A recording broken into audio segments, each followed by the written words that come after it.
शेतकरी मित्रांनो, हिवाळी अधिवेशन चालू आहे 2024 सालाचं आणि हिवाळी अधिवेशनामध्ये संसदेमध्ये शेतकऱ्यांसाठी चांगला महत्त्वपूर्ण निर्णय घेण्यात आला।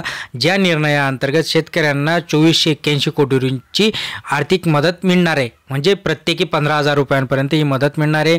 तर काय सविस्तरमध्ये जाणण्याचा प्रयत्न करणार आहोत, त्यामुळे शेवटपर्यंत बघा, स्किप करू नका। अत्यंत महत्त्वाची माहिती आपल्या चॅनलच्या माध्यमातून आपण देत असतो, त्यामुळे लाईक करायला तर मुळीच नका विसरत जा मित्रांनो, म्हणजे अशाच महत्त्वपूर्ण अपडेट तुम्हाला मिळत असणार आहे। बघा, 15व्या वित्त आयोगाअंतर्गत 2481 कोटी भारत सरकार हे देणार असल्याचं आता इथनं समजते। म्हणजे जवळपास भारत सरकारचा जो काही वाटा आहे तो 1584 कोटी असणार आहे आणि राज्यांचा जो काही वाटा आहे तो 897 कोटी याच्यामध्ये असणार आहे। आता पुढील 2 वर्षांमध्ये इच्छुक असलेल्या ग्रामपंचायतीच्या 15,000 क्लस्टर MFRच्या अंतर्गत अंमलबजावणी केली जाणार आहे आणि याच्या अंतर्गत 1 कोटी शेतकऱ्यांना त्याचा लाभ देऊन 7.5 लाख हेक्टर क्षेत्रामध्ये याचा निर्मिती होणार आहे मित्रांनो। त्याच्यानंतर जर आपण विचार केला तर शेतकऱ्यांसाठी याच्यामध्ये त्यांनी खूप काही गोष्टी अशा देण्यात आल्या आहेत, जसे की नैसर्गिक शेतीचा सराव करणाऱ्या शेतकऱ्यांना जे की शेतकरी आता नवीन शेतकरी तयार होत असतात त्यांना SRLM, PACS आणि PFO यांच्या क्षेत्रांच्या अंतर्गत, त्याचबरोबर शेतकऱ्यांना त्याच्या वापरासाठी नैसर्गिक शेती साधनांची सहज उपलब्धता होईल यासाठी जवळपास त्यांच्या गरजेवर आधारित 10,000 जैव साधन सामुग्रींचे वाटप होणार आहे। याच्या अंतर्गत आपल्याला अनुदान मिळणार आहे।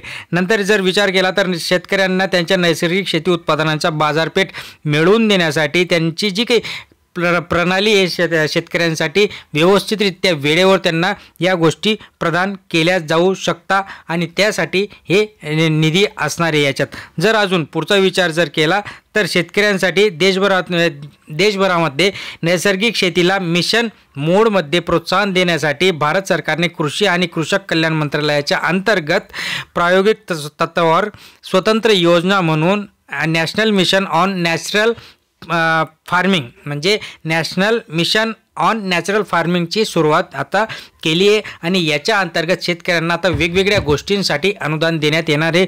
जवळपास प्रत्येक शेतकऱ्याला हे 15,000 रुपयांपर्यंत अनुदान देण्यात येणार आहे। याच्या संदर्भातील जे काही आपल्याला आवेदन करायचे, अर्ज करायचे, म्हणजे ऑनलाईन ॲप्लिकेशन आपल्याला द्यावं लागणार आहे, त्या संदर्भातील आपल्याला वेबसाईटवर केंद्रीय कृषी मंत्रालयाच्या वेबसाईटवर जाऊन तिथे ॲप्लिकेशन करता येणार आहे।